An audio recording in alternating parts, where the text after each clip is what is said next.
TV taught me how to dream. It was a life jacket.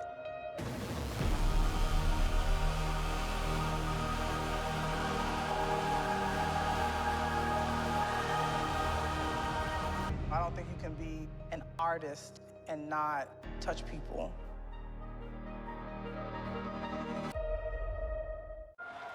"15 years ago, you made your pay-per-view debut as a headliner against Arturo Gatti. Are there any similarities in your eyes to where Tank's brand is now to where you were entering the Gatti fight?"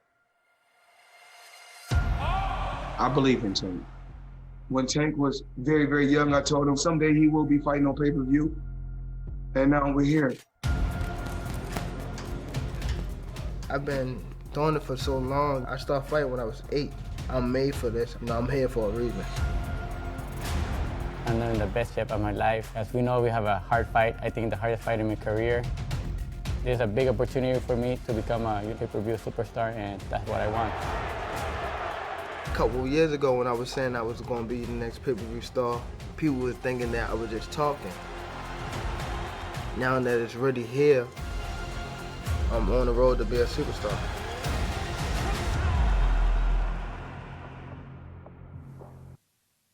They say everything is bigger in Texas, so how fitting that the biggest night in boxing for Showtime takes place in the Lone Star State this Saturday, October 31st, live on pay-per-view, when Gervonta Davis tangles with Leo Santa Cruz. Hello, everyone. My name is Luke Thomas. That's Brian Campbell. We are the hosts of Morning Combat. We're going to be getting you ready for today's Davis versus Santa Cruz press conference, of course, in San Antonio, Texas, but we are here in Jersey City, New Jersey. By the way, folks, this is our studio. It deserves to be noted, Brian, this is basically our first time back in the studio since the pandemic. Since the first week of March, we are finally back here. I got to say, it is good to be back in the old bomb shelter. Good to be back, from the bomb shelter to the nice digs we have right here. Fired up for this fight, and also it's good to see fans back in attendance this Saturday in the Alamo Dome when Davis and Santa Cruz touch gloves. And look, Gervonta Davis, we don't have to identify you. How early stardom was sort of talked about for this guy, just 25-year-old now. But from the moment he was signed to Mayweather Promotions, from the moment Floyd Mayweather saw the prospective star potential, Luke, in a guy who's been called the Mike Tyson of the small weight classes, this pay-per-view debut has certainly been a long time coming. Why do you think Leo Santa Cruz, though, represents the perfect dance partner for him? Oh, I want to get to that in just a second. I will answer, but I want to make sure we set this up as well. This pay-per-view card, 9 p.m. in the East, on Saturday, on pay-per-view, 4 fights on the main card. The Davis and Santa Cruz fight is obviously going to be at the top of the bill, but there's other stars on this. Regis Prograis versus Juan Heraldez will open it. Your co-main event, Mario Barrios, getting back to action against Ryan, Cowboy, Carl, and of course, Isaac Cruz and Diego Magdaleno on this one as well. Okay, BC, let's go first to this one. You asked about Leo Santa Cruz. Oh, yeah. Let me say something about this, if I may. I looked at the odds, and they have Gervonta Davis as a pretty considerable favorite. Not a runaway favorite, but a big one. Yet, if you look at the numbers, BC, they tell a pretty interesting story. Not only is the work rate higher by Leo Santa Cruz, it's higher by several orders of magnitude, sometimes double the amount of body jabs, triple the amount of output per round. He is also incredibly battle-tested. I'm not saying I disagree with the idea that because Davis is young, he feels invincible, he's got huge power in both hands, that he doesn't deserve to be favored. But I got to tell you, I don't understand why people are looking past Santa Cruz here, especially with that work rate, especially because he has been in the trenches, BC. That's the thing. At 32 years old, you're talking about a guy who's been around that top 10 pound-for-pound discussion for some time. Just the 19th four-division champion in boxing history is Santa Cruz, and the first in boxing history to do that at 118, 122, 126, 130. Here's what's interesting about this matchup that you have to love. You've got Santa Cruz, who just made his junior lightweight debut at 130, winning the vacant title over Moises Flores last year, now moving up, staying here at 130, and you got Gervonta Davis, the big puncher, right, who just captured the WBA secondary title at lightweight, moving down. Yet both titles on the line, the 130, the 135, very rare in boxing history that we see that. And it's really about, can Leo represent a challenge that Gervonta hasn't faced? Look, we know that Tank Davis has the second highest knockout percentage in all of boxing among ranked fighters, right below Artur Beterbiev. We've only seen one guy go the distance against him. That was a 6-round bout back in 2014. When you look at the credentials of a Leo Santa Cruz, could he be that first guy that makes Gervonta have to focus more about boxing than getting you out of there with a big shot? So what are the two likeliest possibilities for an outcome? One is that Tank stops him inside the distance. That's a very likely possibility. And another possibility is that it goes the distance. If it does, I don't know that automatically favors Santa Cruz, but if you ask Santa Cruz where he's going to do his best work, he's already said it's going to be past round 5. He knows those first rounds are going to be big power, they're going to be hell. But this is what I mean. When he is constantly going to the body, when he is constantly staying in your face, and this is the key to me, BC, is where is the fight going to take place? Is the back of Tank Davis going to be on the ropes when he gets tired towards the end of a round or when he gets to the 6th, 7th, 8th in that round, if it gets that far? Again, I think believing in the speed, and frankly, it deserves to be said, Tank Davis is not just an athlete. He thinks through the problems. He's got good shot selection, but he's got careful shot selection. He doesn't throw a lot in the process. And a guy like Cruz, do I think he can hammer a guy like Davis up at this weight class? Not especially. But if he can stop Davis before he can get going, dude, you can win rounds that way. That's a viable strategy. I think that deserves to be taken more into consideration. Well, we've heard everyone from Floyd Mayweather to boxing fans and critics alike talk about, look, Gervonta Davis can get you out of there. But we don't know what's under the hood from a boxing ability because no one's been able to stretch him. Certainly, Leo Santa Cruz represents the potential for that. A guy who's known for his volume, but I think if you look back at his great featherweight title series, the 2 fights that he split with Carl Frampton at 126 pounds, you saw a Leo Santa Cruz who can make adjustments. He's known for the volume and fighting on the inside, but he's going to have a height and reach advantage here against Tank Davis. If he can box from the outside and withstand that power barrage, that's where I think the betting odds really start to begin to shrink, and you have a very interesting fight in that second half if we get there. It's all about Tank making this pay-per-view debut, but he has the right dance partner, a Mexican-American, a guy who brings that passionate fan base because he represents and executes that passionate style. But this is a very interesting intersection at an interesting time for the 25-year-old Tank Davis, going to the pay-per-view level even earlier than his mentor Floyd Mayweather. I want to mention this. You brought it up, that Santa Cruz has a dedicated following, a Mexican-American. This is going to be in San Antonio, Texas, at the Alamo Dome. Now, of course, there's going to be social distancing in place, mask wearing, a variety of measures taken into consideration to obviously reduce the spread of COVID. So there are only going to be about 11,000 fans, where otherwise it could be obviously, many multiples of that. Okay, 11,000 still, they're going to be spread out, but it's going to be 11,000 dedicated fans. Tell me if I'm wrong, BC. Largely for Santa Cruz. What is interesting about Davis is we know he's very good about bringing in the celebrity crowd, but that won't be as much of a factor here given some of these constraints on who can be there. And we're in, I'm not going to say Santa Cruz's backyard, I don't think that's quite right, but pulling from the populations that he has been shown to draw from. Dude, Tank Davis, I don't know if he's going to be getting booed, but he's going to be up against it. It's almost a quasi-road game for him, but I think it's something that fans can echo, and Davis said it himself. He'd rather do this in front of fans. Look, we've all made the adjustments during this crazy time. 2020 has been a wild year, but now you get the opportunity to go right in the heart of boxing's most passionate fan base. Hear that echo, hear that emotion and everything that rises in a big championship fight. This has all the makings to be a very good one, given the styles of both.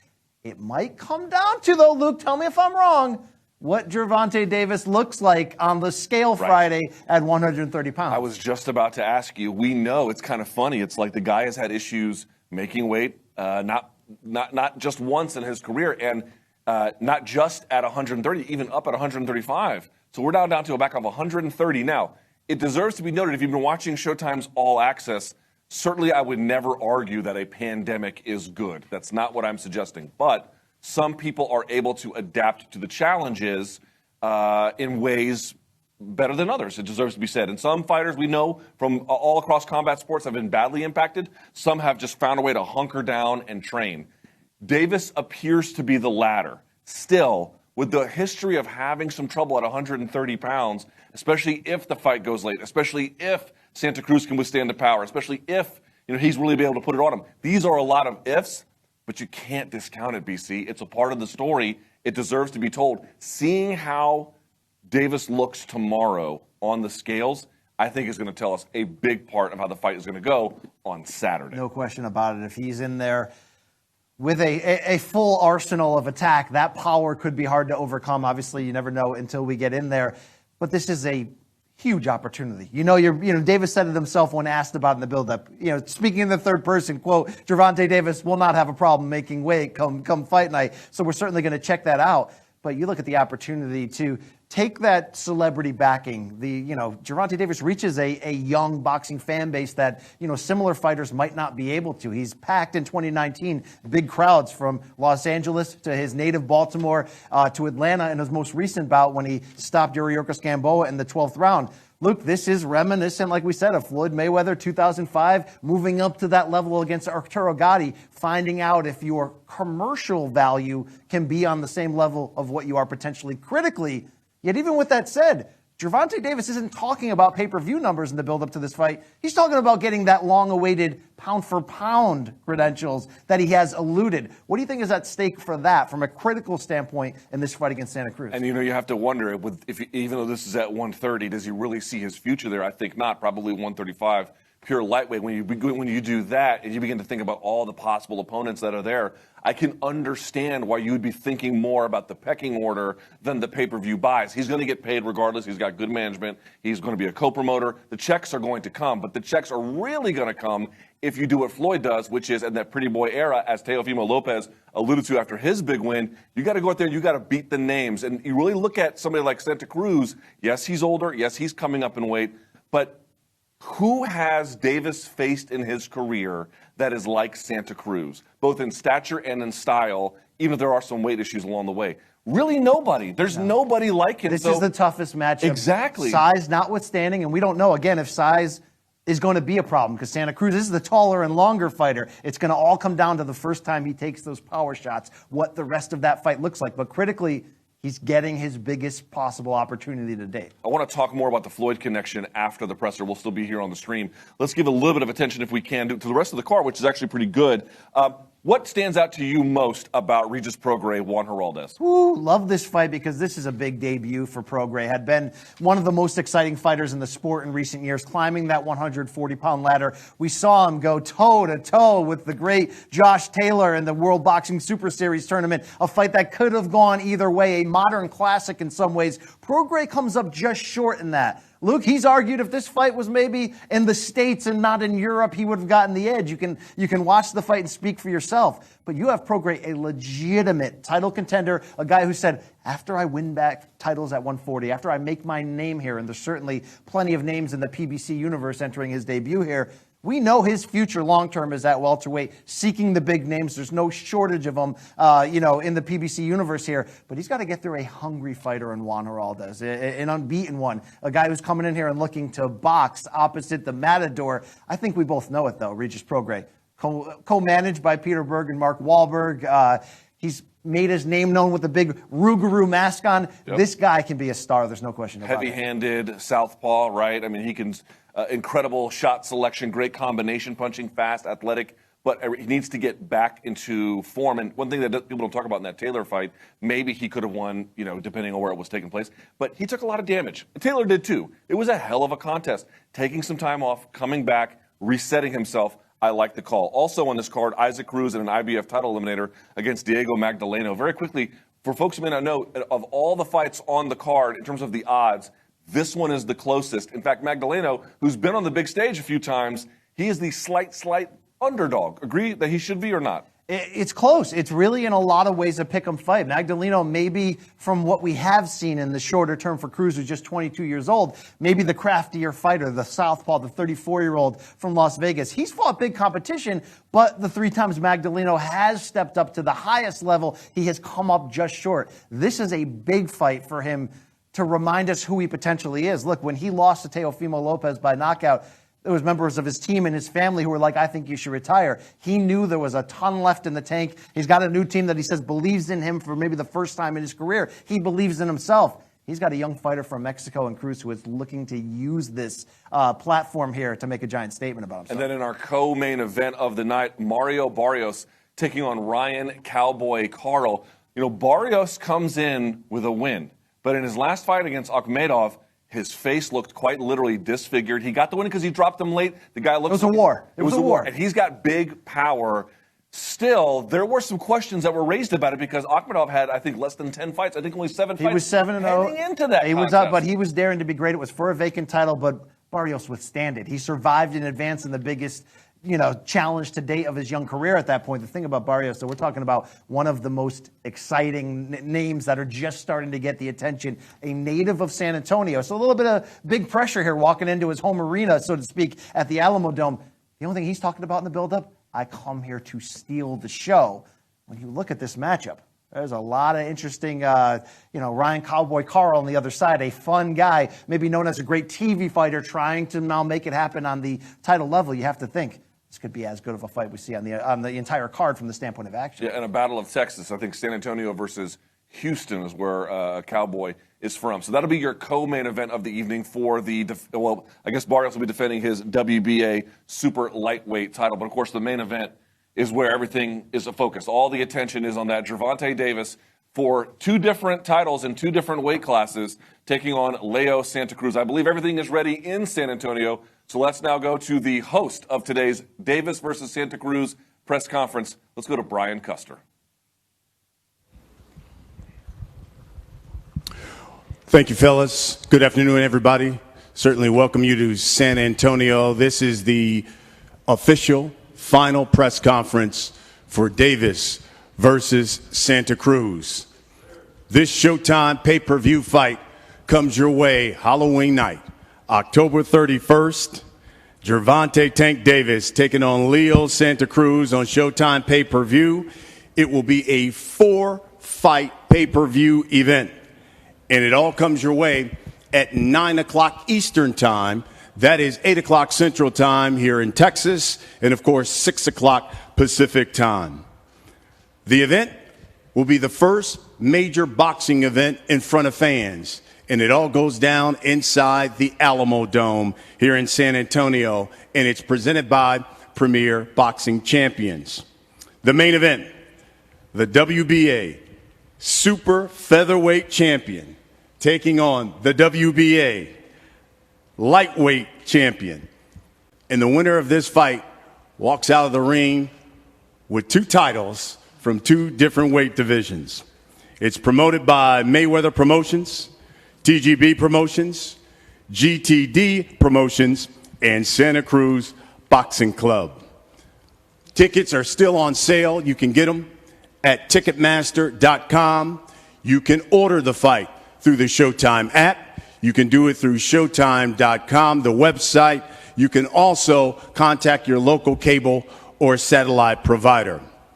One of the men who helped put all of this together is one of boxing's best friends. He is the president. He's the GM of Showtime Sports. He's Steven Espinoza.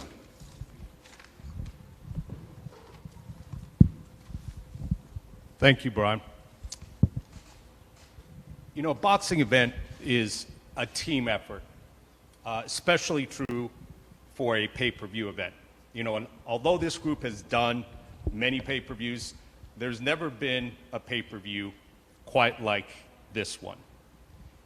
And I want to start by acknowledging and thanking this entire group: Floyd Mayweather, Leonard Ellerby, and Mayweather Promotions, TGB, Tom and Brittany, Life in Motion, Thorsten, Kelly Swanson, BZA, Steve Pratt, and everyone else is involved because, like I said, the pay-per-view is a big endeavor, but when you're doing it under these conditions and taking these kinds of precautions, it takes an additional effort. You know, I love my job. I really enjoy what I do, and I think the vast majority, maybe everyone I work with, also feels the same way. And one of the biggest reasons why is that we get to witness young men like Tank Davis and Leo Santa Cruz develop and mature right in front of our eyes. This is our 9th fight with Tank. We've done 13 with Leo. We've seen them mature as fighters. We've seen them mature as young men. We've seen them struggle and sweat and learn and triumph. We've seen them become fathers. I remember the first time I met Tank, April 2016, Washington, D.C. I doubt he remembers it. He remembers the fight. I doubt he remembers meeting me. He was on the non-televised undercard of an Adrian Broner fight at the Armory. He had fought. He came over during the telecast, and Floyd introduced him. And he said, and I remember his very words, he said, this is my young fighter. Watch out for this kid. And we've been watching ever since. I remember the first time I met Leo, June 2012, shortly before his first world title fight. A very humble, quiet, soft-spoken, almost shy young man. Very different from the guy that I saw in the ring about 48 hours after that. The point is, we've been along for the journey. We've seen the journey of these young men. They've been battling the odds literally since birth. For those of you who weren't familiar with it, we were lucky enough to spend time with them in All Access, and they opened their hearts, their minds, they've opened themselves to share their stories. And I'll tell you what, the thing I've heard most is that the difficulty about this fight is not whether people want to watch it or whether they're going to buy it. It's who they're going to root for. Because if you know these young men's stories, what they've gone through, what they've experienced, what they've overcome, again, it's no exaggeration to say they have battled the odds since birth. And they've made themselves what they are today, with the support of family and near family people like Calvin Ford and like Leo's father, Jose. But the bottom line is, in these two young men, we have two of the most accomplished and popular young fighters in the sport today. Leo's been a champ almost consistently, almost throughout, since 2012. Tank had sellouts or near sellouts in Los Angeles, Baltimore, and Atlanta just last year. Leo has headlined big events at the Staples Center, more than once at Barclays Center, and Tank is, possibly might be the future face of the sport. They've certainly had their share of doubters as well. Anybody does if you're successful. But again, the criticism and the doubt that comes along with being a high-profile fighter is nothing compared to the things that the two young men have overcome. And now again, we've got these two accomplished young men fighting on Saturday night. And you've got to respect their journey and respect where they've come from and respect the teams that come around him. And actually, we do know what's going to happen on Saturday night. Leo's going to come into the ring and throw a lot of punches and show an activity rate that's unlike just about anybody else in the sport. And Tank is going to show the power and speed, the athleticism that has made him one of the fastest rising young stars that we've seen in the sport in some time. Beyond that, it'll be up to them, just like it's been up to them for their entire lives. We'll see you on Saturday night.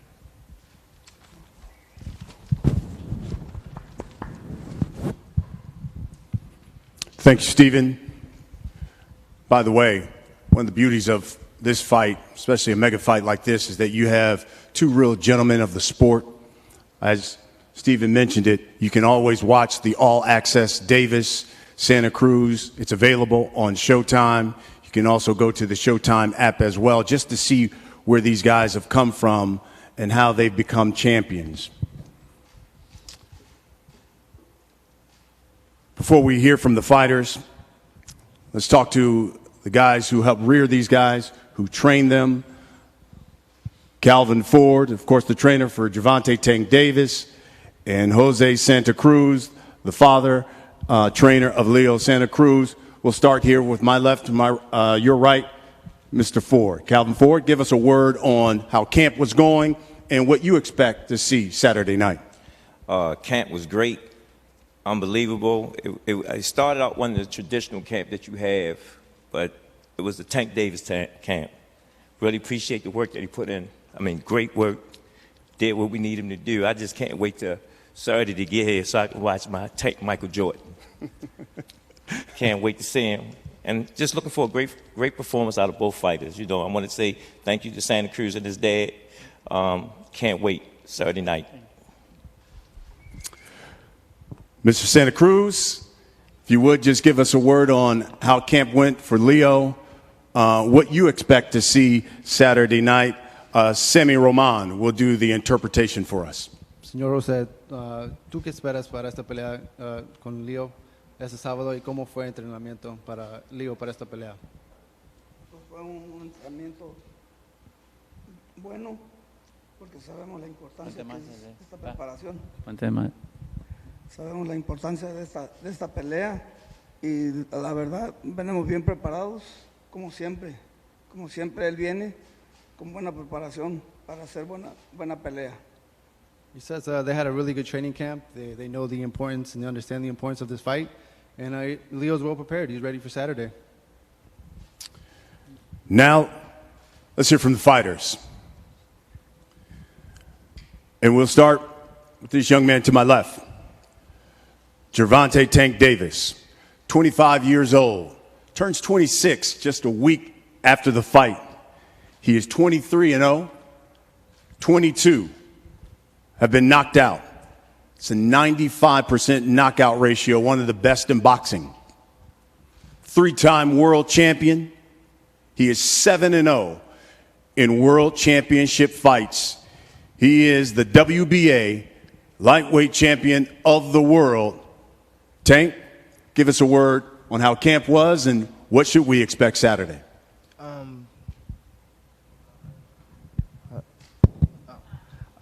Camp been great. You know, I moved my camp. You know, me and my team just decided to move my camp to Vegas. You know, to have a perfect camp, and we started out. This will be 15 weeks in camp. So I'm definitely well prepared, and hopefully Leo well prepared, and we get the fans what they want to see, and that's excitement. You know, we know that Leo gonna come, you know, with punches, and I'm gonna come explosive. So it's all about giving back to the fans, and you know, giving them that treat they wanna see. So I'm well prepared. I'm happy. I'm grateful. You know, I want to thank Al Heyman. I want to thank Mayweather Promotions, my personal team, and just Showtime. You know, I'm grateful to be in this position, and I'm ready. So October 31st, Saturday, it's gonna be explosive. Tank will be facing Leo Terremoto Santa Cruz, 32 years young, 37, 1-1, 19 knockouts, 4-division world champion, looking to become a 5-division world champion. In fact, in the sport, really there have only been 5 guys, a handful of guys who've said that they've become a 5-division or more world champion. A Floyd Mayweather, a Manny Pacquiao, an Oscar De La Hoya, a Sugar Ray Leonard, and a Tommy Hearns. Talking about daring to be great, that's what this young man is looking to do on Saturday night. He is the WBA super featherweight champion of the world, Leo Santa Cruz. Thank you. I also want to thank, Steven Espinosa. They saw my career grow. That's where I became a world champion. I want to thank Al Heyman. Thanks to him, I'm living my dream. I think, I've accomplished a lot, and thanks to him, I want to thank, Brad, Sylvia, the Watson, Marcus Watson, Brad, Sam, all my family, my team, my brother, my dad, everybody, Mayweather Promotions, TGB, all the Heyman team, everybody that's helped me to get to this place. This is what I dream of. When I was a little boy, I wanted to be on this stage. I wanted to be a pay-per-view fighter, and now I'm living the dream, and I'm just very happy, excited. And I never thought I was going to accomplish it because I know it was very hard. It was winning the lottery. It's like you had to be a fighter that the fans love, and they follow you. And thanks to the fans too, I'm right here where I'm at. I'm just well prepared. I know I'm gonna face a hard fighter, the best in the division. I think that's why I picked this fight, because, like they say, if you want to be one of the best, you got to beat the best. And I think Tank is the best fighter out there in the division. And because, they say there's Gary Russell. Otherwise, I think Tank is a better fighter than them. So I got to go with the hardest fight. And that's why I picked this fight, because I wanted to challenge myself. I know it's a dangerous fight for me, but I'm up for the challenge. I'm going to go out there, give it my all. We've both gone through a lot. We both suffer. And that makes us work harder in the gym. It makes us go out there and train and give it our all, because, we don't want to go back to where we came from, because we suffer a lot and everything. So I know we both of us are going to go out there, give great fights. And, for the fans, I just hope that both of us come out healthy from the fight, no bad injuries or nothing, and may the best man win. We're just going to go out there, give the fans a great fight. And so thank you guys, and hopefully you guys watch the fight. Leo, thank you very much, man. And it's great. I think that's the one thing you got to love about both of these fighters, from where they've come from to where they are now. It's a testament to not only them, but to the people around them. Tank, let's start with you. Let's start with the obvious. I'm sure everybody's going to ask you, how's weight? And should we expect everything to go okay on weigh-in day tomorrow? Weight is great. Tomorrow we just gotta see. I feel great, so. But we should expect you'll make 130. That's my question. Definitely, it's a big penalty, so I definitely gotta make it. So, you always hear fighters say, "You're only as good as your last performance," right? Last time we saw you, you're taking on Yorkis Gamboa.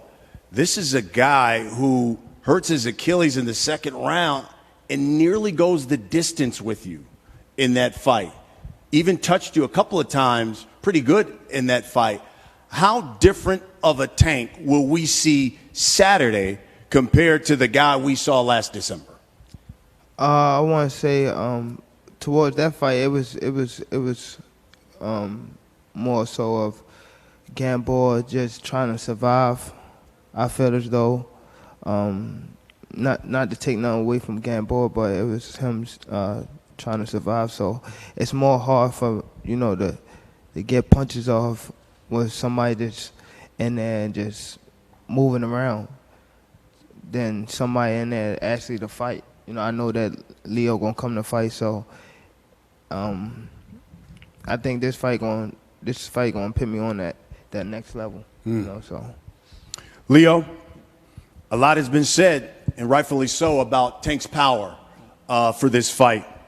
But, sometimes when you're fighting a bully, you got to punch him in the mouth.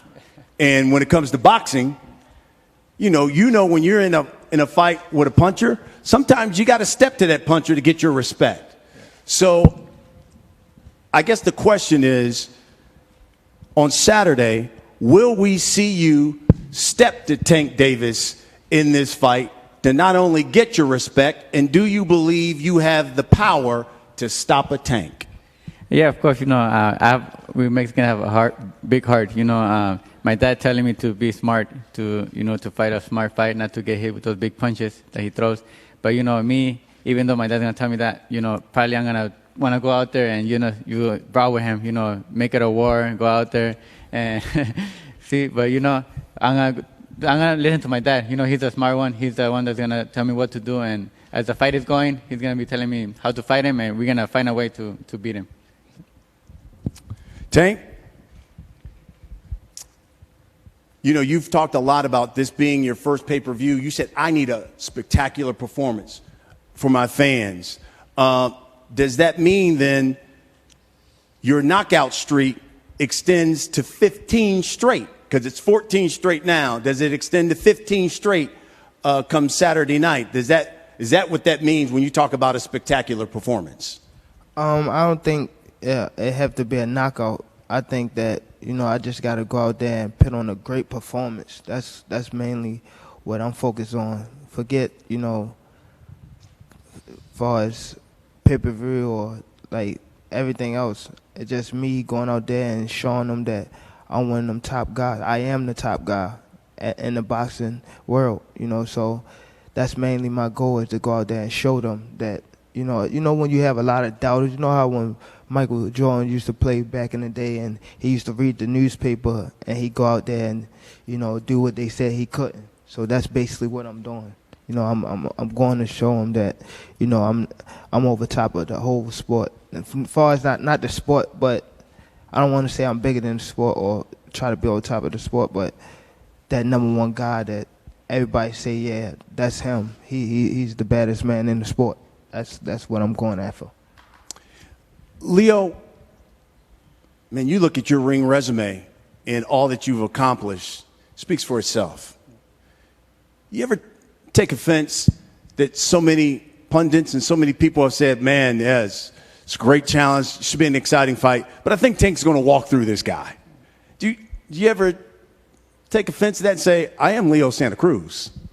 I don't really take offense because, you know, everybody has their opinion. They could say whatever they want and everything. It's just my job to go out there and prove them wrong, you know. That's what I'm going to try to do. I'm training really hard to go out there and, you know, try to give a great fight, get the win, and hopefully prove them wrong. Mm-hmm. And you look at your ring resume. You've been in with Frampton a couple of times. You've been in there with Abner Morris. How does this challenge stack up to some of those huge fights you've had? And where does Tank rank in the list of opponents that you've had? I think Tank ranks in the best. I think Tank is my hardest fight. Right now, is the strongest fighter in my life. And, you know, I think Mares fight, Frampton fight, they helped me get great experience for this fight, type of fight against Gervonta Davis. I learned a lot from those fights, and I have, you know, ever since I have learned a lot more. What about you, Tank? Talked about this challenge here with Leo Santa Cruz. Do you think this is finally the fight where you can quiet even your naysayers who said we'd like to see him challenged? I feel as though, you know,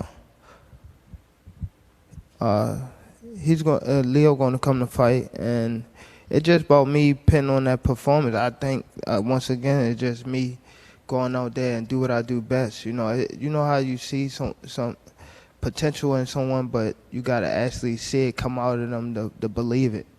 That's what I think. That's what position I am. I'm in. You know, just they know I'm great. I just gotta show it.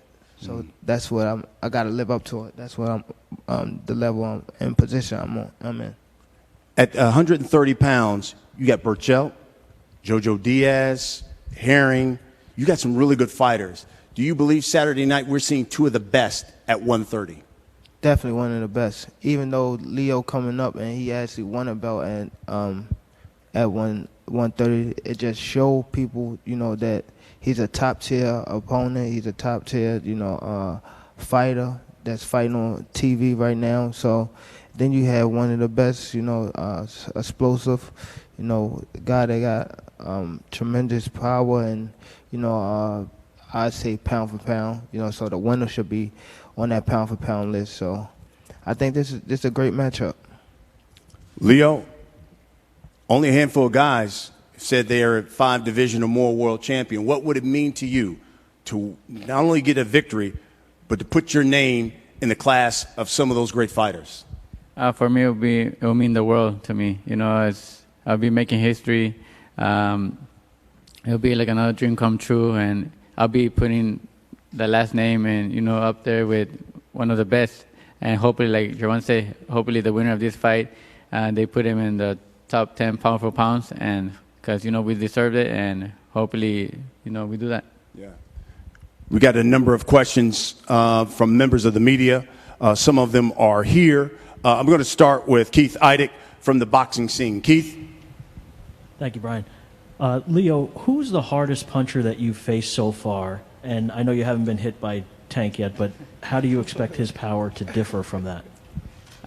One of the tough fighters that I have, like, that hit hardest, it was, I think one of them was Carl Frampton, and also Jose Carita Lopez. He was a Puerto Rican. He had like 36 wins and 30 knockouts. He got me one time with a good right hand, and he didn't hurt me or nothing, but I felt it. I felt it, and I felt that he hit hard. How do you expect Tank's power to differ from what you felt previously? Tank is a bigger guy. I know he's gonna come hit hard, but we in the sparring, we've been training with bigger guys, and we've been able to take their punches and everything, and hopefully we could take Tank's punches too. You mentioned how hard it will be to resist the temptation to make this a war. How hard do you think it really is going to be? Because that's not probably the strategy to win the fight. Yeah, probably not a strategy, but it is hard because other fans, they want you to go and make it a war. They want to see a back and forth war. But I know that with Tank, I can't do that. I gotta fight smart, but I'm gonna try to as hard as I can to listen to my dad, do whatever he's telling me, and to win the fight. That's what we gotta do. I gotta think about myself and just win the fight. Thank you, sir. Let's go to Ellie Seckback, E! News. I have a question for Don Jose. What does it mean to you to be here right now? Because we all saw the story, and how are you feeling? Señor José, para ti, ¿qué significa estar aquí ahorita con todo lo que ha pasado con usted? ¿Y cómo se siente para esta pelea? Primero le quiero dar gracias a Dios por permitirme estar aquí y pues contento porque esta pelea es muy importante para mi hijo y pues realmente he estado enfermo muchas veces, pero aquí estoy. He says, first of all, he wants to thank God for allowing him to be here. He says he's really happy to be here with his son for this big fight. And truly, he feels happy. He's happy to be here, really, for such a big fight. Thank you. A question for Calvin. Calvin, you've been around Tank since he was 7 or 5. What does it mean to you to be here right now? Wow, it's crazy to tell you the truth because, little story, Tank asked to be a pay-per-view star. This is his fight. He accomplished a lot of things that I asked him to do, but this one is the pinnacle of boxing right here. When you get to a pay-per-view level and watching Santa Cruz's story and his family and whatnot, right? They both walk in the same line, but different trails. So that night, both of them have a chance to be one of the best in the sports. A great night, great fight. I can't wait myself. So I'm very thankful to my Lord and everybody that helped us get in this position. And thank you. Thank you, Ellie. By the way, for those who will order the fight, the features they have on both of these guys are amazing. And I think what Ellie is alluding to, Jose Santa Cruz, obviously has been battling cancer, is going through chemo, and then contracted COVID-19 this summer, and so severe that it nearly killed him. So that's part of the feature that you'll see during the fight. Let's see, Mike Koppinger from The Athletic. Mike's not here, Brian. We'll take just 2 more questions from the press at this point. And we have those by Zoom? Yeah, I have one, actually. This is Chris de Blasio here. I have one from John Whistler, who's with the San Antonio Express News. John would like to have submitted these questions, 2 for Tank, 1 for Leo. Jervante, we'll start with you. What did Floyd Mayweather tell you about fighting on pay-per-view, about how potentially different this week could be versus others? Just, I got to do more interviews and, stay focused, most of all, just stay focused and, get the job done. Make sure I'm doing what I'm supposed to do to, to be able to, become that pay-per-view star, like doing interviews and, walking that straight line and things like that. Well, he didn't say walk a straight line, but he said, do what I have to do. Great. Where did you get the nickname Tank? I actually got my nickname Tank from one of my coaches coming up. He branched off and started his own gym. But Mac Allison, I got my name from him. He was the guy that named all the fighters coming up. So I was a little kid, like fighting a lot in the gym and just playing a lot. And when I was young, well, still now, but my head was real big, but my body was small. So he used to call me Tank Head. So as I got older, we just stuck with Tank. Calvin, do you want to talk about that? You gestured about the nickname. He said it. He said it perfectly. You know, he was little. Every time I look at him now, it's like if I reflect back when he was that age and whatnot, running around the gym, hollering, "Go Scout, go Scout!" And I just tell him, like, "Tank, give me a minute. Just give me a minute." And looking at him now, I'm just watching him, being the man that I'm looking for him to be, family man, businessman, and the fighter. You know, so I'm very thankful just to see this one of my boys grow up. Thank you. Leo, from John Whistler, San Antonio Express News, for you. Some of your critics have questioned your level of competition in recent years. Is that part of the reason why you have called out Tank? Is that to quiet the critics? Yeah, that's one of the reasons too. People were saying that I was scared to fight a big competition, that I didn't want to fight big names, or I didn't want to challenge myself. And that's why, I decided to challenge Tank Davis, because I think he's the best in the division and he's the biggest challenge out there. So that's why I went after him. Great. I'm going to offer one more coming in from our press members on Zoom. Tank, this one's for you. Being quarantined in Vegas and training, how has that affected you? It appears to many of the fans, and this viewer in particular, that they've noticed it seems that you are the most focused for this fight, or more focused for this fight than you have been in recent.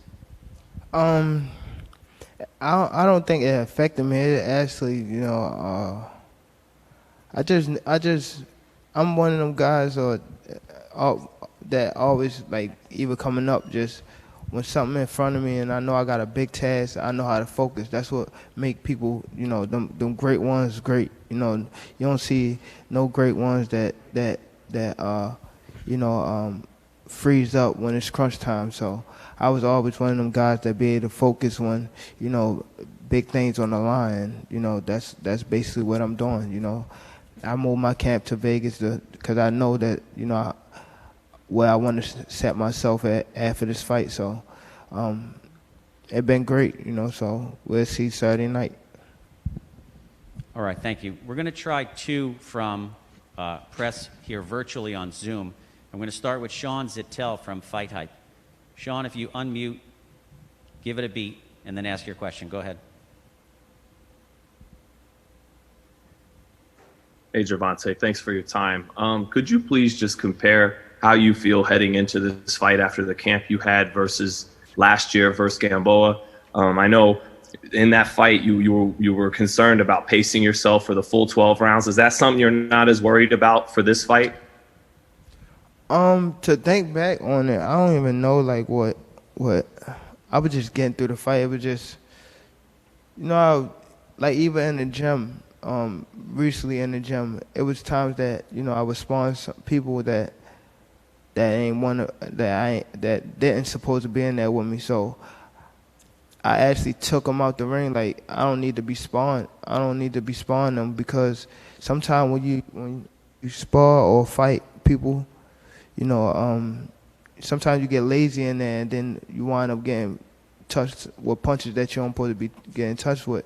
And that's in that case, you see me get touched with probably 3 punches in the clinch from when I was in the clinch with Gamboa, because it's like you getting bored. It's not really a fight. So I think this fight more competitive.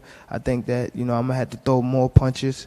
I'm going to have to be aware a lot, from his output and things like that, from Leo output. So I think this is going to be, a fight that, the fans will enjoy, and people that, all around that's watching it.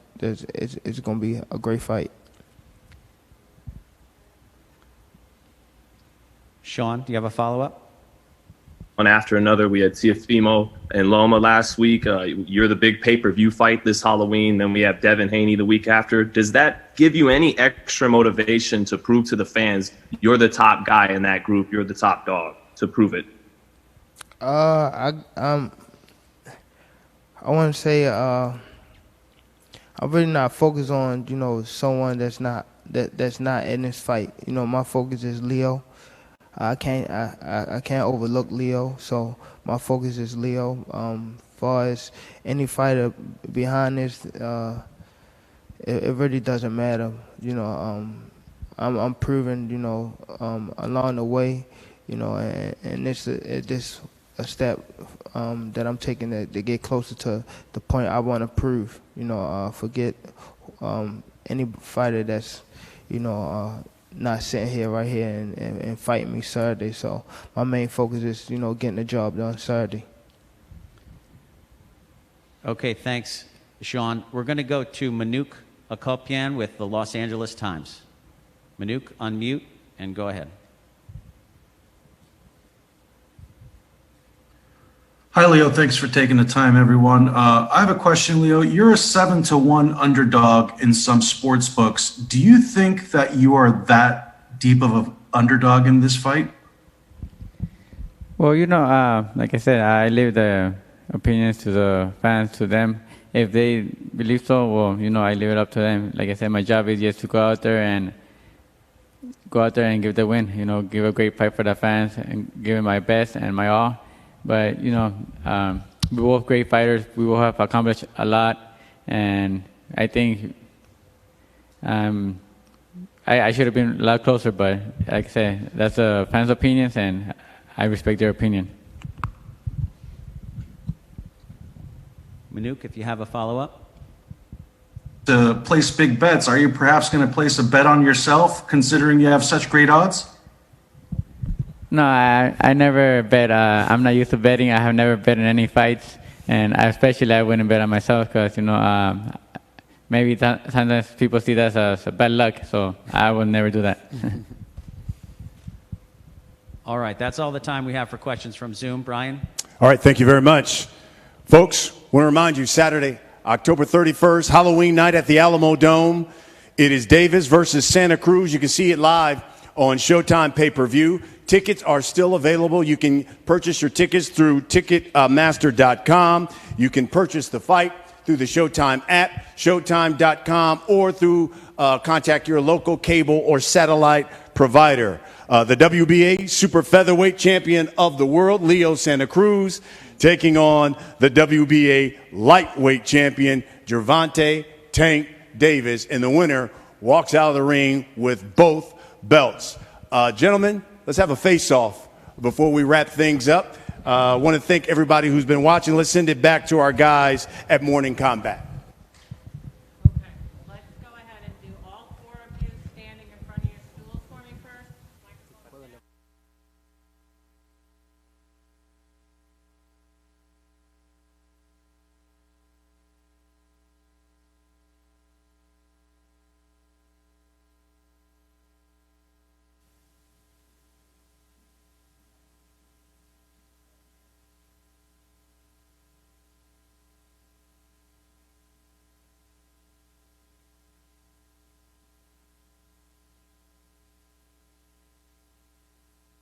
And there you can see the face-offs. Tank Davis to the left, Leo Santa Cruz to the right. Luke Thomas here, Brian Campbell in Jersey City via satellite, watching what you are seeing as well. We are the hosts of Morning Combat. And, of course, you just watched the Davis versus Santa Cruz press conference in San Antonio, Texas. And, of course, they will fight Saturday on Showtime pay-per-view in the Alamo Dome with a select number of fans in attendance. For the belts you see here, of course, the WBA regular lightweight title, as well as the WBA super featherweight title, respectively, one belonging to Davis and one belonging to Santa Cruz. Brian Campbell, your first reaction after hearing and seeing what we saw? It's really it's a star-studded battle, and that's why this is on the pay-per-view level for these two superstars. But they're both fighting for respect. There's a daring to be great element for both, and Tank Davis taking on the toughest challenge, the most experienced veteran of his career in Santa Cruz, and Leo trying to do what very few have done. He's already a 4-division titleist, 32 years old, trying to get titles in 5 weight classes, Luke, which, as we heard Brian Custer mentioned, is 5 times. The who's who in the sport in the last 25 years have been able to accomplish that. Anything to be said, though, there about like WBA or whatever? It doesn't matter to sanction anybody, but regular versus super. Versus... there's a proliferation of titles in this era compared to, let's say,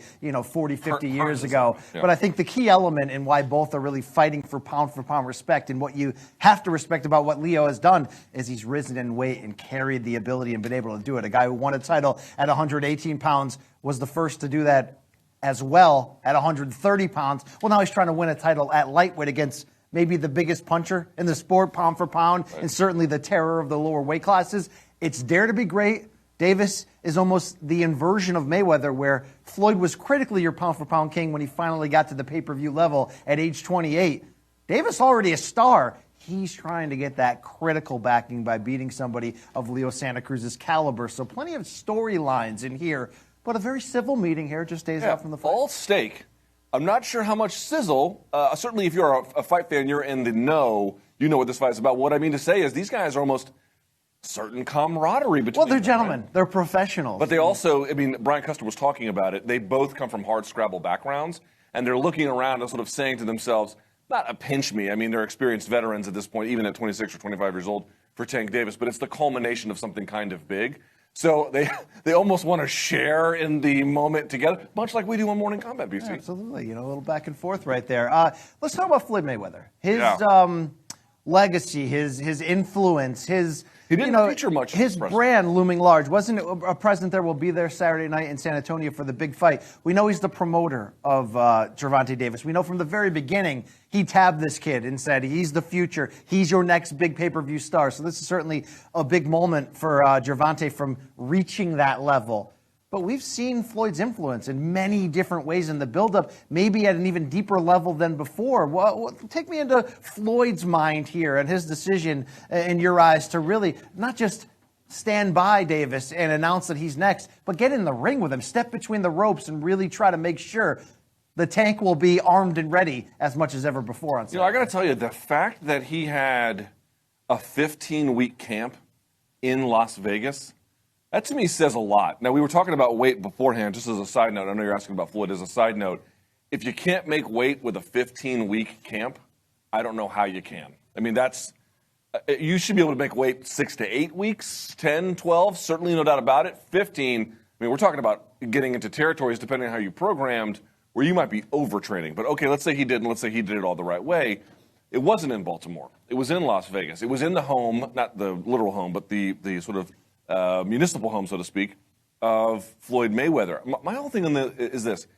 To me, you look at what you've seen from Gervonta, which is on the good side, plenty of ability, as we talked about the athleticism. But again, I think people sleep on the fact he's a great decision maker with his shots as well, which is why, like, you can't get away with his style of fighting, which relative to Leo Santa Cruz has much less volume, if you don't have A, big power, and B, great selection of shots. Otherwise, it doesn't work that way. So we know that, but we've also seen issues on the scale. We've also seen, Floyd can be an outsized promoter, which I think is a benefit. But the other part is he really maximizing that skill set in the ring in the way that he needs to? The Gamboa fight was interesting, but you heard Brian Custer allude to it. Gamboa had an injury for a long time. He was supposed to be kind of outmatched in that one. Now, again, Davis got his hand raised. You know as well as I do, he looked good in the end. But it was like, is that the most he could have done relative to the opposition? Probably not. It seemed to me like what Floyd has seen is this guy's got all the ability in the world, but maybe if we cross our T's here and dot our I's there under my supervision, we can get to that finish. Look, Tank Davis is a scary fighter to begin with. Everyone but one, as we mentioned, and that was a 6-round bout many years ago, have been stopped, have not made it the distance against him. But there's that idea, and that's why the whole idea of Friday's weigh-in is so important in this.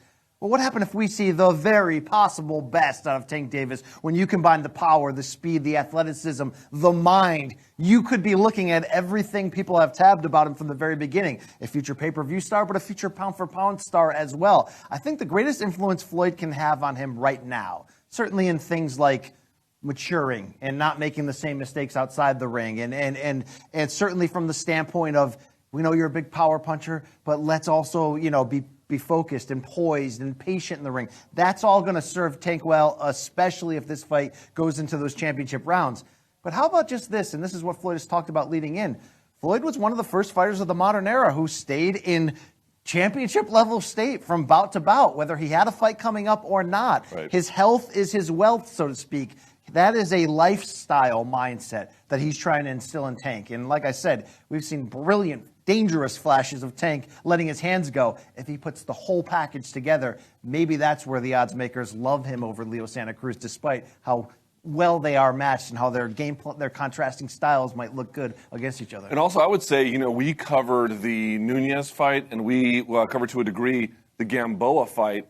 Of the last 3 of those, it seems to me that Floyd has had a bigger role in this camp and in this buildup than the other ones. Now, in fairness, the fight is a lot bigger. It's on pay-per-view. It's against a much more, I won't say, a much bigger threat. Let's call it that way in Santa Cruz relative to those other 2. So his prominence in these operations, I think, in many ways makes sense. But this really feels like if Tank Davis can look the way, I mean, let me ask you a question, BC. Have we ever seen Tank Davis with all of the factors dialed in? And I don't mean to say if the answer is no, that it's a slight. He's only 25, 26 years old. It takes time to figure out how to get all the factors right. But the right amount of prep, you're not killing yourself to make weight. You had a good game plan. To your point about Floyd, if you've got big power, great. But let's have you box in a way where you don't rely on it necessarily, not for a Hail Mary, but, to get a couple rounds in the bag when you maybe could have done a little bit more, get a more economical but still forceful style. I think what he's trying to produce is, what if we had all of those things lined up? What does that Tank Davis look like? I don't think we've seen that We yet. have not seen that. We've certainly seen him in step-up fights. Looks absolutely great. His title bout against Jose Pedraza was everything almost you'd want to see in a Tank Davis, but it still was at an early time in which, you can get too much too soon from the standpoint of a young star, and we know Tank's backstory. It's a miracle in a lot of ways coming from where he did in West Baltimore to get to this point. You've got to learn on the job how to be a professional, and he's had some up and downs outside the ring, and Floyd, that is where it is a strong influence to help him sort of dial it down and put it together. If he can put it together on one night, and if that night is Saturday night, that certainly is as dangerous and out as Leo Santa Cruz would ever see, and that's why you have that hype and that belief that Tank is that next big thing. He's going to have to finish the job and make the weight. He's going to have to go in there and look good, and it's going to be depending upon what Santa Cruz can show him, and this is a subject I want to stay on right here.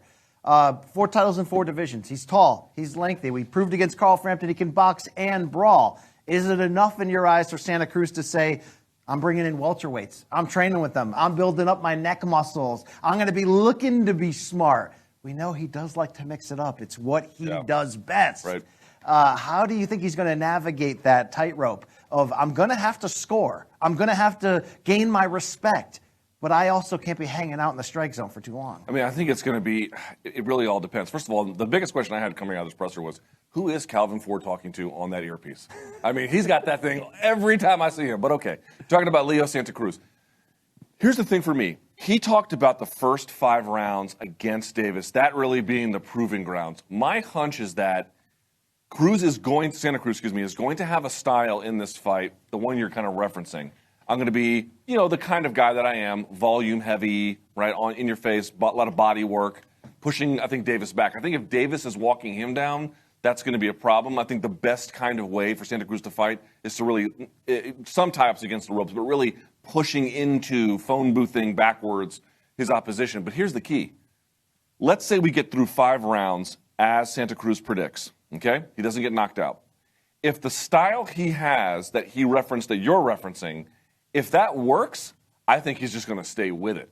The question is, what if you're 5 rounds deep and you're still in the fight? Like you have not been knocked out, but that whole process you thought about being a little bit more careful, not spending in the strike zone, what if it didn't meaningfully amount to anything? I think at that point, he's going to switch to what he knows. And at that point, who the hell knows? Yeah, my biggest expectation of something I want to see is if we get into the second half of that fight, if we're talking about things like championship rounds, we know Leo Santa Cruz is going to have a volume advantage because he's one of the busiest guys. If you work for CompuBox, if you're part of the great Canobio family producing these show stats, your fingers are busy when Leo Santa Cruz is in there. It's what he does. Can Jervante, who's such a great sniper, counterpuncher, looking for the knockout, can we see him get off first with the jab? Can we see a style from him of boxing that we haven't had to see? It's not that it's not in him. I've asked him, I've interviewed him a million times. How much is under the hood that we haven't seen, that you haven't had to show? It's one thing to say it's there. It's one thing to hear Floyd Mayweather say nobody's going to be ready for what it looks like when we see him full, there. But will he have the gas tank to do it? These are some of the questions that we need answering in that ring. Halloween night when they touch gloves in San Antonio, and I am fired the heck up. Let's talk about Leo Santa Cruz for just a second. There was a question from the media towards his father, which I think is important here.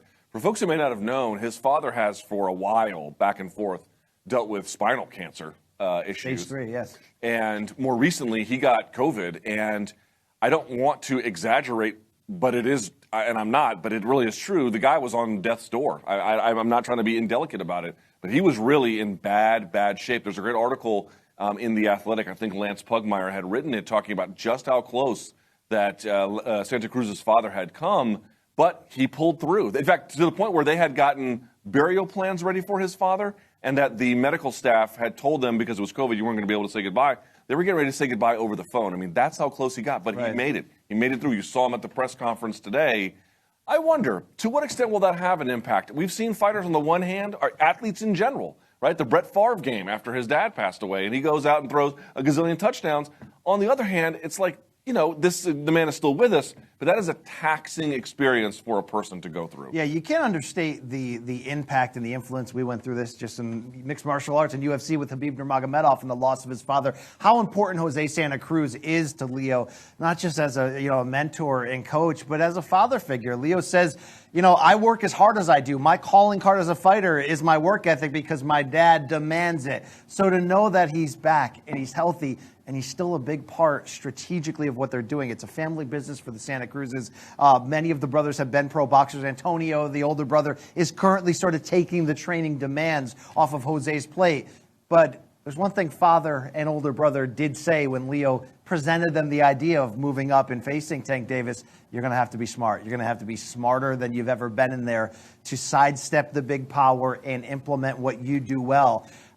This is a tough family. So at the very least, what is this impact of seeing how disastrous it could have gone for his father, somebody that means so much to him, but to see him bounce back and be able to be there on Saturday night inside the Alamo Dome? You're telling me that's not going to inject a level of inspiration inside of a fighter who already empties what he has in there, has only been down once in his pro career across 4 weight divisions. That was in 2009, Luke. It's as if it didn't even happen. You have to believe Santa Cruz is going to pour out the jug. And if he has to take big shots and get up off the canvas to try to win this fight, he's going to have more inspiration than he needs just looking back at that corner to know he can do it. How big of a win is it possible here? What I mean to say is, let's say Jervante gets a win in the best way we know Jervante can, or... Well, I want to stop you there. Okay. I want to stop you there. Gervonta is looking for critical respect just as much as he wants to make a pay-per-view splash Yeah, here. so I'm asking, on the headlines on Monday morning on Boxing Media, what are they saying if Jervante gets Well, I'm wondering if Gervonta's win, if we believe Gervonta's going to win, is it better for him that this becomes a challenge? Is it better for him that he has to show those elements of boxing and adjusting and executing plans B, C, and D than if Santa Cruz succumbs and maybe the most obvious potential way if this becomes a little bit of a brawl and the bigger puncher wins out? There's no doubt. Does he benefit critically from going deep in this fight? No doubt. Deep, I don't know. The question is where. But the best kind of win is where you can say, you know what? Santa Cruz was ready. He showed up, and it did not matter. That's really the kind of win that Jervante Davis could really benefit from. If he does that, how big of a star is he in boxing? We saw what Lopez did last weekend or 2 weekends ago, whatever it was at this point. I can no longer keep the days straight. But still, now it's Jervante Davis's turn. How big of a star turn could this be? Massive, because I think of that group of young fighters, and they all are congregating around 135. Ryan Garcia, Devin Haney, Teofimo, Shakur Stevenson coming up. Gervonta Davis is already ahead of the game from the standpoint of his brand and filling arenas. If he can do this now on the pay-per-view level, and if he can get the critical respect he needs, I think they're both right. Whoever wins this is a no-doubt slam dunk top 10 pound-for-pounder, especially if they do it looking good. For Santa Cruz, though, a little bit more history at stake, a little bit more of the daring to be great moving up at stake. He could end up being a pay-per-view star of himself because he makes fun fights moving forward. No shortage of storylines here, but quickly, we got to hit a couple of these 140 bouts on the undercard. All right, let's do it very quickly if we can. Regis Prograis taking on Juan Heraldez. The thing you're most excited about seeing in this fight is? If Prograis can come out and make a massive statement. Heraldez is tough. He said it's going to be a little bit more like the Matador, with Heraldez being the pure boxer against the aggressive Prograis. One thing Heraldez said, though, Luke, hey, Prograis, you had your chance to be a star, and you came up empty against Josh Taylor. I know what I have to do to disarm you. I want to see if Prograis can make a statement to Adrian Broner, which is a name at 140 pounds he has thrown out. Maybe to Mario Barrios, who's going to be on this card, defending his title at super lightweight there, that he is the potential guy you're overlooking in the 140 hierarchy here. You got to make a big statement to do that. And then the co-main event here we have, certainly for Saturday night, we got Mario Barrios taking on Ryan. Cowboy Carl, very quickly, what should folks expect? It's going to be a fun matchup knowing they're given styles here. Barrios, a lot of pressure to do it in front of his home crowd. it can get a title defense here and look great doing it. No shortage of big names for him. Mario Barrios said, I got Virgil Hunter in my corner. I like to jab, but I got to fight. And we're going to fight. They're going to fight on Saturday night. Okay, well, that does it for us. That is Brian Campbell. I'm Luke Thomas. Join us tomorrow, folks. We will have the Davis versus Santa Cruz weigh-ins. That will be live on Showtime on YouTube. So check that out tomorrow. It'll be at, of course, I believe 1 p.m. East Coast time tomorrow. Brian and I will have everything covered for you there as well. Let's see what happens on the scales. We are the hosts of Morning Combat. We appreciate everyone watching the Davis versus Santa Cruz press conference. Until next time, enjoy the fights.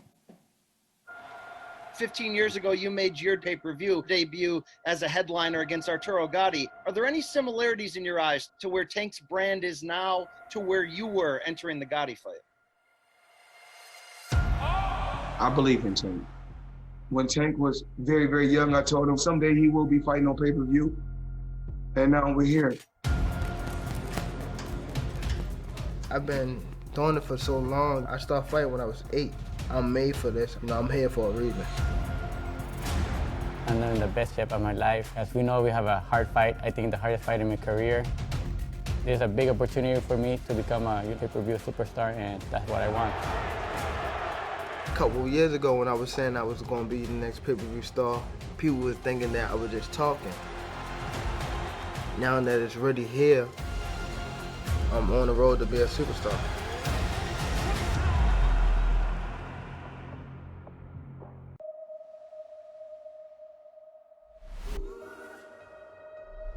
TV taught me how to dream.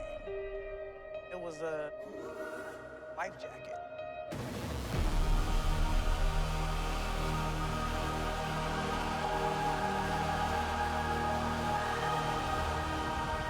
I don't think you can be an artist and not touch people.